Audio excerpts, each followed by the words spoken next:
दिलेला शब्द पूर्ण करा। या शेतकरी विरोधी सरकारचं करायचं काय? तुम्हारे साथ है। या शेतकरी विरोधी सरकारचं करायचं काय?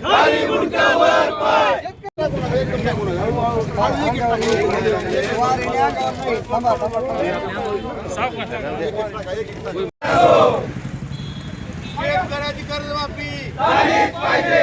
शेतकऱ्यांना फसवणाऱ्या सरकारचा शब्द पूर्ण करा। शेतकऱ्याची कर्जमाफी न करणाऱ्या सरकारचा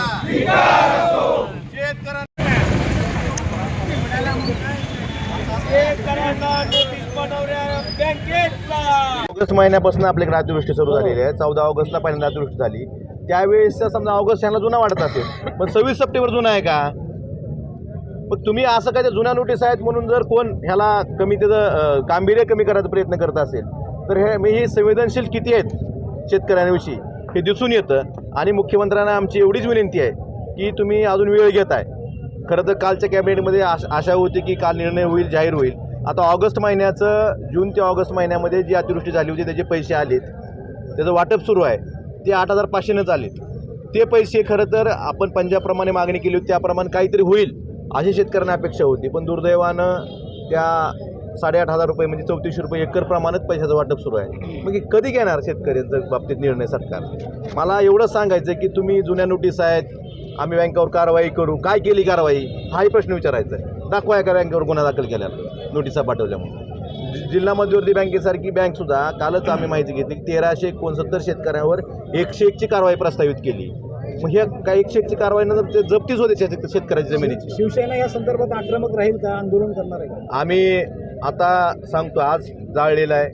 आम्ही मुख्यमंत्र्यांना नोटिसा पाठवणार आहेत आणि इथून पुढं जर बँकाने कुठल्या बाबतीत जर असं चुकीचं पाऊल उचललं तर आम्ही आमच्या स्टाईलने त्यांना उत्तर देऊ। आणि बँकांना तुमच्या माध्यमातून एवढंच सांगायचं, प्रशासनाने सांगितलं होल्ड काढायचं, तरी रोज शेतकऱ्यांचे फोन येतात अकाउंट आमचे होल्ड काढलेले नाहीत। तर सरकारला विनंती आहे की तुम्ही एकच राज्यस्तरावरनं स्टँडिंग इन्स्ट्रक्शन द्या आणि सगळ्या शेतकऱ्यांचे, सगळ्या बँकाचे जे अकाउंट होल्ड केलेले आहेत थकबाकीचे, प्रत्येक शेतकऱ्यांना जायचं त्या ठिकाणी मॅनेजरच्या मागं लागायचं, साहेब विनंती करायची माझं अकाउंट होल्ड करून द्या। आता शेतकऱ्याला शेताचं सोयाबीन काढायला मजुरी द्यायला पैसे नाहीत आणि त्याचं अकाउंट होल्ड आहे, त्याच्या खात्यावर जे पैसे जमा झालेले असतील थोडे बहुत 5-10 हजार ते स्वतः काढायला त्याला मुभा नाही। म्हणजे हे कुठली पद्धत आहे? हे हुकुमशाहीच्या पुढची पद्धत आहे। आज जरी सरकारनं संवेदनशीलपणे वागून त्या अकाउंट होल्ड काढायचं, एकाही शेतकऱ्याला जाऊन तिथं विनंती करायची वेळ येऊ नका। एवढं वाईट होऊन सुद्धा शेतकऱ्याला अर्ज द्या म्हणतात बँकेत, आम्ही परत पैसे भरू। मग हे कशाला? अकाउंट एक स्टँडिंग इन्स्ट्रक्शन द्या, सगळ्या बँकेचे जे अकाउंट होल्ड केलेले आहेत हे सगळे अकाउंट ऑन होल्ड करायचे, मुख्यमंत्र्यांनी आदेश द्यावेत आणि त्याप्रमाणे कारवाई व्हावी। नुसतीच मीडिया पुढे आदेश देऊन ते होणार नाही, प्रत्यक्ष आदेश देऊन त्याची अंमलबजावणी करण्याचं काम सरकारचं आहे।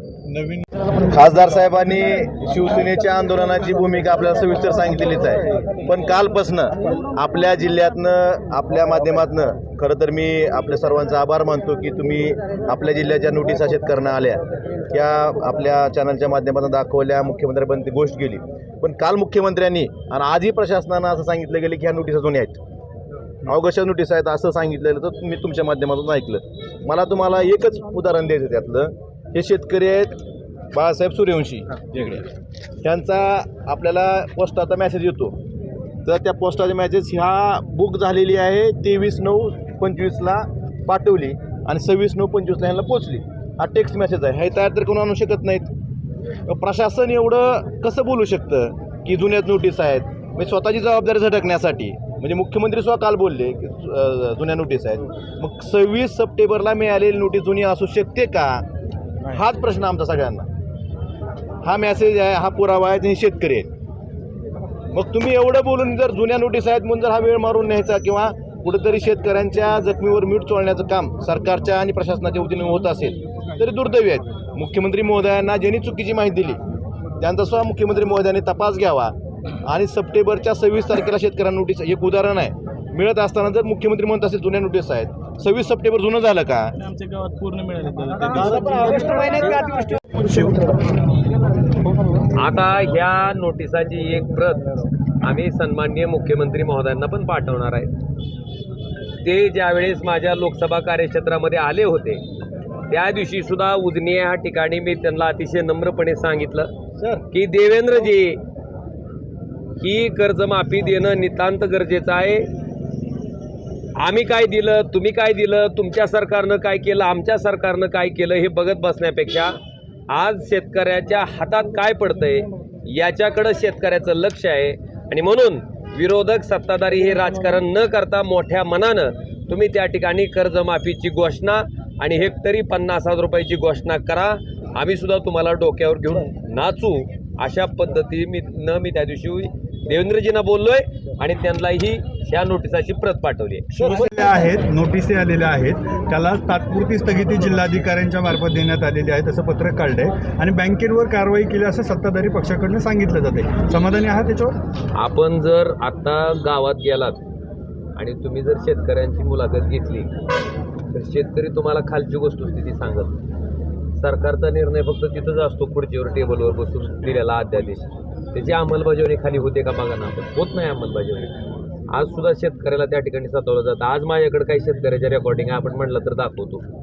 बँकेचा माणूस वसुलीचा एजंट त्याच्या दारात बसलाय, सकाळ दुपार संध्याकाळ त्याच्याकडे जातोय, चक्रा मारतोय, आमचे पैसे भर म्हणतोय. अरे त्याला मी सांगितलं पीक आलं असतं तर तुझं भरलं असतं, त्यानं भरायचं कुठून. ही वस्तुस्थिती त्या ठिकाणी ग्राउंडवरची आहे. सरकारला इतकीच विनंती आणि अपेक्षा आहे की आजचं मरण उद्यावर ढकलून त्या ठिकाणी शेतकरी उभा टाकणार नाही. आपण वचन दिलंय, आश्वासन दिलंय, शेतकऱ्यांना आपल्याला सत्तेत बसवलंय. या सगळ्या बाबीचा विचार करून तो शेतकरी आज त्या कर्जमाफीसाठी अतिशय आग्रही भूमिका ठेवतोय. त्या ठिकाणी विनंती नाही, गरज आहे त्याची. जगायचं असेल, वाचवायचं असेल तर खरंच गरज आहे, तर ती मागणी सरकारनं पूर्ण करावी. बीडचे खासदार बजरंग सोनवणेवर बसून गेले आणि विरोधक टीका करतात. आता एक कसा विषय आहे, लोकप्रतिनिधीनं अशा कठीण प्रसंगामध्ये प्रत्येकानं काम करणं अपेक्षित आहे आणि हे काम करत असताना झोकून देऊनच सगळ्यांनी काम केलं पाहिजे.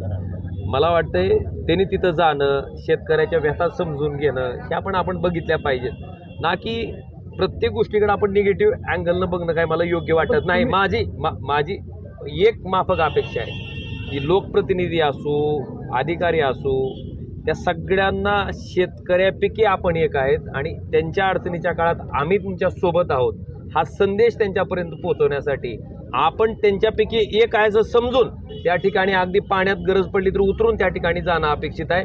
भले कपडे खराब होतील, आपल्याला अजून पुन्हा हे करता येईल ना, पण मला वाटतं अशा पद्धतीनं करण्यापेक्षा आपण झोकून देऊन काम करावं ही अपेक्षा. धाराशिवचे खासदार छाती इतक्या पाण्यात जातात आणि बीडचे खासदार एक लक्षात घ्या, आता मी त्या तुलनेत जाणार नाही. त्या दिवशी त्या लोकांना वाचवण्यासाठी ती गरज होती आणि ती गरज माणुसकीच्या नात्यानं कुणीही 2 वर्षाचं लेकरू, त्याची आई, त्याच्या आजी आजोबा जर ह्या पाण्यात अडकले असतील आणि त्यांचा जीव त्या ठिकाणी धोक्यात असेल तर माणूस म्हणून आपण जे कर्तव्य पार पाडणं नाही ते मी पार पाडलं. त्यामुळे वेगळं काय केलं असं काही नाही. कर्जमाफीचा मुद्दा उद्धव ठाकरेंच्या दौऱ्यानंतरच तुम्ही लावून धरलाय. पुढच्या काळात कर्जमाफीसाठीचं आंदोलन कसं असणार आहे? शेतकरी एक लक्षात घ्या, कर्जमाफीचा विषय ज्या दिवशी शेतकऱ्याच्या शेतात पाणी शिरून त्याचं शेत आणि त्याचं घर बेचिराख झालं आणि काही शेतकऱ्यांनी आत्महत्येसारखं टोकाचं पाऊल उचललं, त्या दिवशीपासून हा विषय आम्ही सातत्यानं लावून धरलाय.